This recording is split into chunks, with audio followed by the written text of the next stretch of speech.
Honorable, que pensez-vous de cette conférence qui prend autant de jours, qui parle de l'importance ou bien de la forestation et le reboisement de votre pays? Que pensez-vous de ça? D'abord, j'aimerais vous remercier de m'avoir accordé la parole. Vous savez, les objectifs de développement durable fixés par l'agenda des Nations Unies incitent l'ensemble des pays à respecter ces accords, ces objectifs, dans l'ensemble de leur politique publique. C'est dans ce sens que, dès le début, le président de la République, Denis Sassou Nguesso, avait déjà, lors de la COP en Égypte, proposé à ce que soit décrétée la décennie de la foresterie, pour que, parmi les objectifs de développement durable, la question de l'économie verte soit mise en exergue par l'ensemble des pays concernés sur la question. Non pas parce qu'il s'agit simplement des potentialités que ces pays regorgent, mais beaucoup plus comment faire pour que cette potentialité soit mise en valeur et bénéficie des valeurs ajoutées au profit des populations. Et pour y arriver, il faut que l'Afrique s'exprime en une seule langue. C'est dans ce sens-là que pour consolider la vision et ce leadership du président de la République, nous avons voulu, dans cette même ligne, organiser la première conférence internationale qui concerne ces questions de reboisement de la foresterie. En tant que député, que pensez-vous pour la journée internationale de l'arbre? Pensez-vous voter une loi en faveur de cette journée? Mais déjà, vous savez, dans notre pays, ici au Congo, nous avons une journée nationale de l'arbre. Mais nous avons également, si vous remarquez bien, dans chacune de nos circonscriptions, les populations sont appelées à cultiver, à planter de l'arbre. Parce que vous savez, l'arbre, comme ça a été rappelé tout à l'heure, nous naissons avec l'arbre, nous grandissons avec l'arbre. L'arbre nous accompagne, même comme l'a dit la ministre tout à l'heure, dans le cercueil. Donc l'arbre, finalement, participe à ce que nous respirons, mais contribue également à l'amélioration des conditions de vie.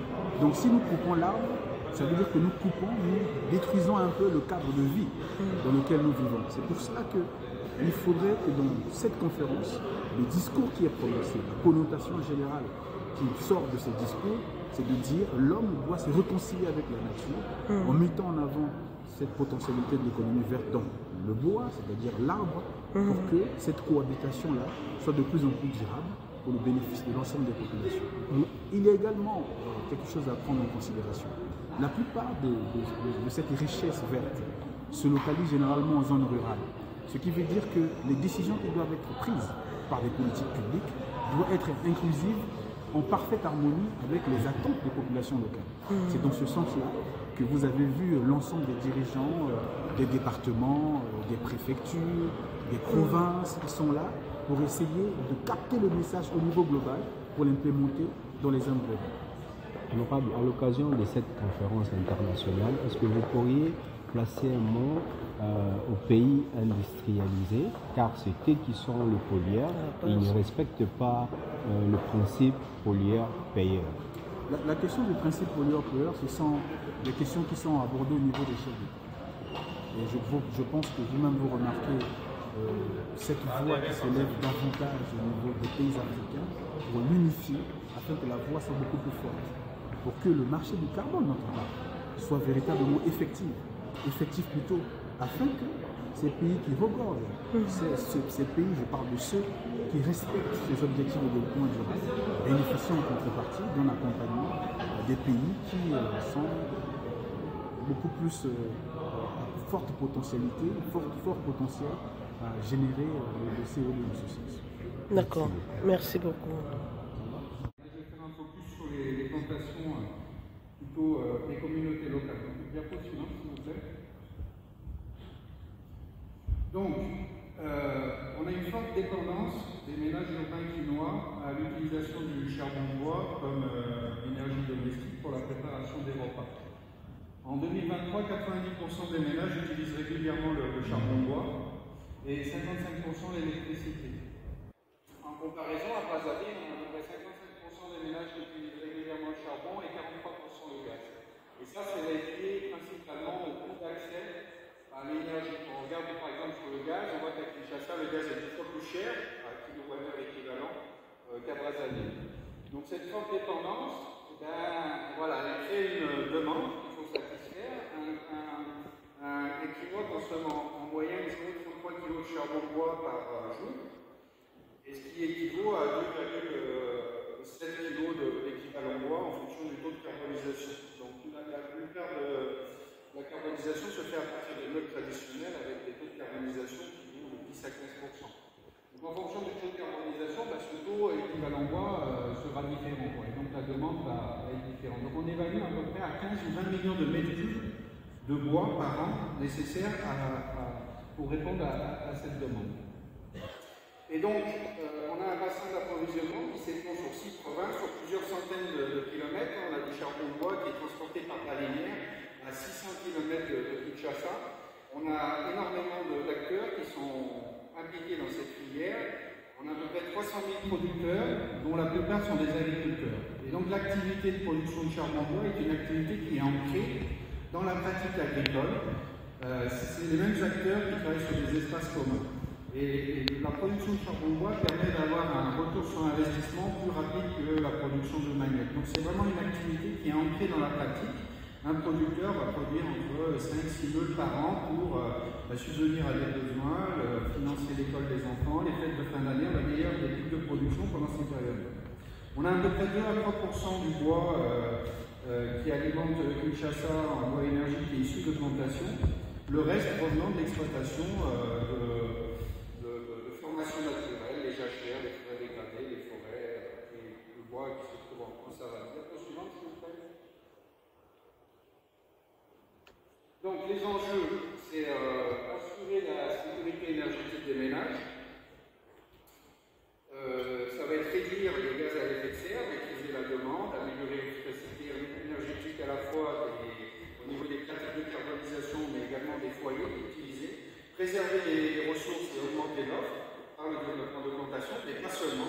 Ça passe aussi par une gestion plus durable de ces massifs, ces formations naturelles, et assurer des revenus décents et équitables à l'ensemble de ces acteurs. Et pour ça, donc, il y a un rôle central de la recherche pour faire évoluer les outils, les approches, et surtout maximiser l'appropriation de ces itinéraires techniques et la pérennité de ces plantations dans le paysage. Diapo suivante.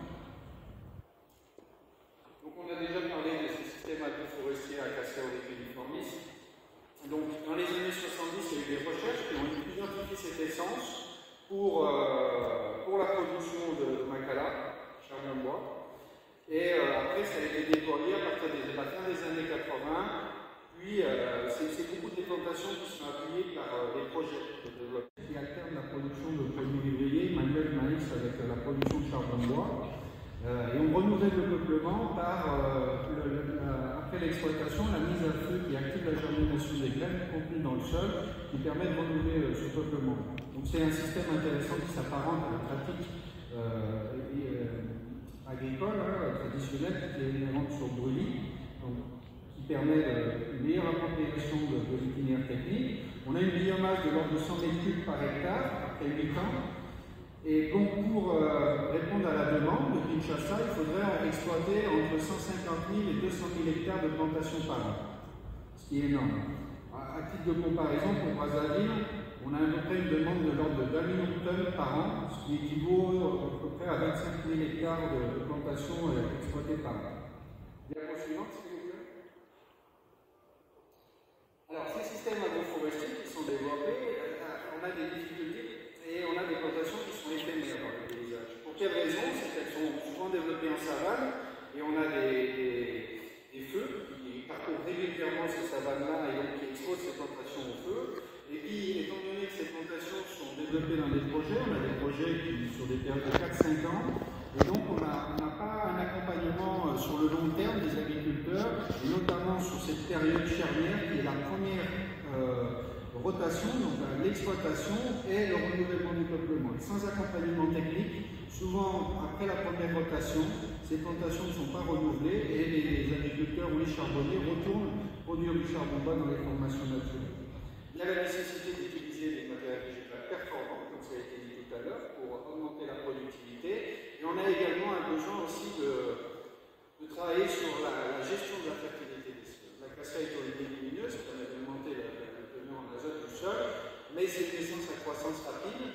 lorsque dans un système on exporte le manioc, le charbon bois, etc., on a une perte en éléments minéraux.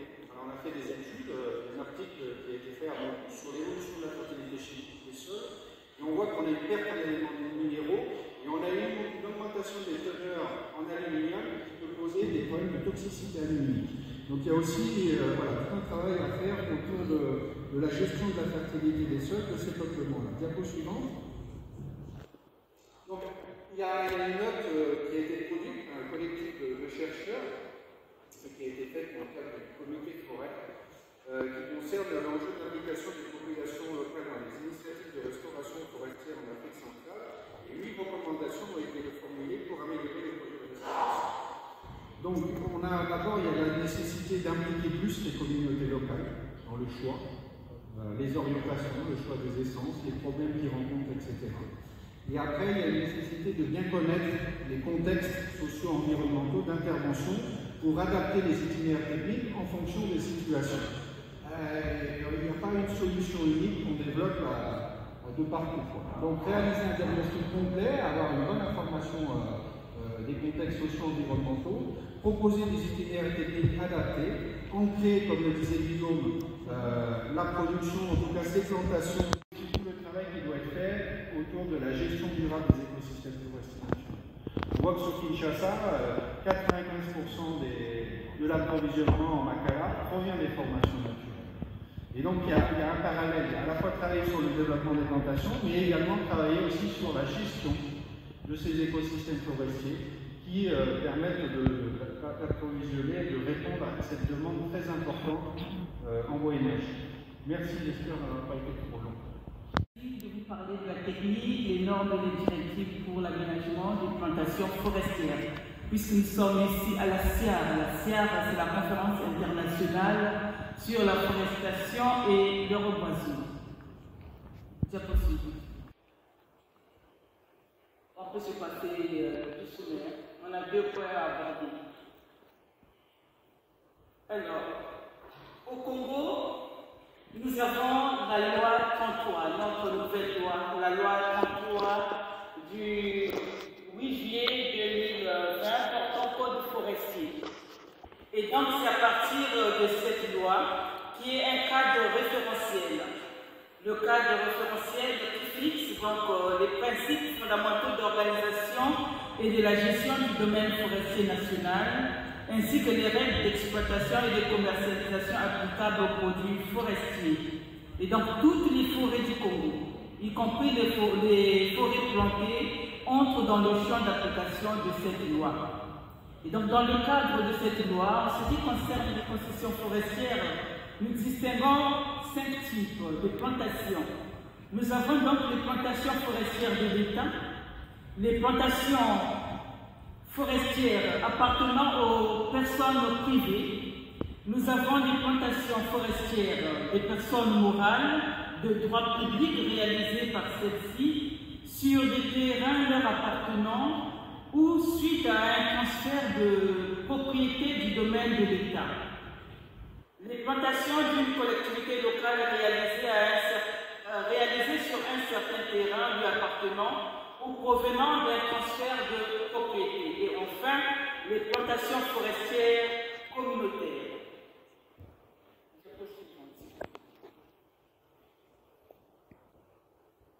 Pour ce qui est de l'aménagement des plantations forestières, l'année dernière, donc en 2023, comme je disais tantôt, nous avons la mission de l'Union européenne qui nous a pris pour mettre en place un cadre normatif lié à l'aménagement des plantations forestières. Et donc nous avons signé un protocole d'accord avec le CENIAF qui nous permet de travailler pour élaborer ce cadre normatif.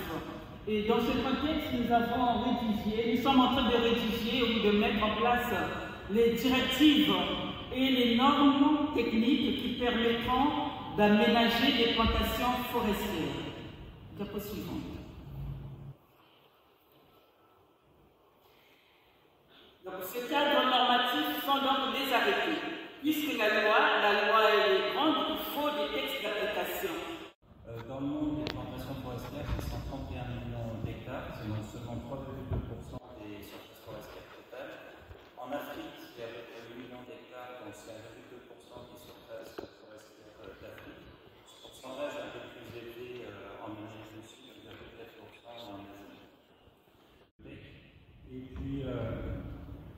espèces natives, c'est de l'ordre de 30%, donc par exemple sur la photo droite, c'est des Niva.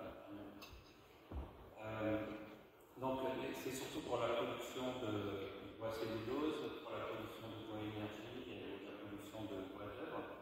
Et ce qui est intéressant dans les plantations, c'est du fait de leur forte productivité. Par exemple, là, en bas, on voit les plantations de Toulouse, avec des productivités de l'ordre de 15 à 50 mètres caractères par an suivant les lieux.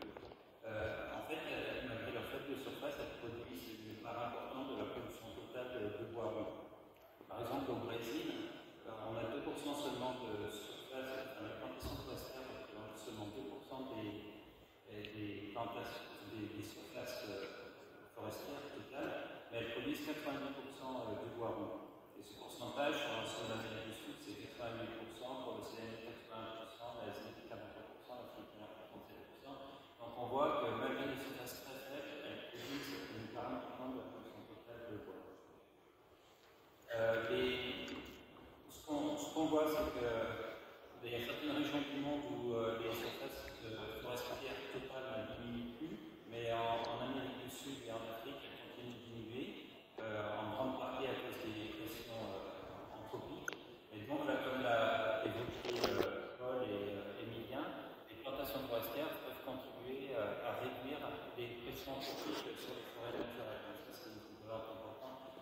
Je ne vais pas répéter les chiffres que nous avons dit Emilien, mais par exemple à Kinshasa, 87% du bois de feu provient, enfin de l'énergie utilisée pour la cuisine provient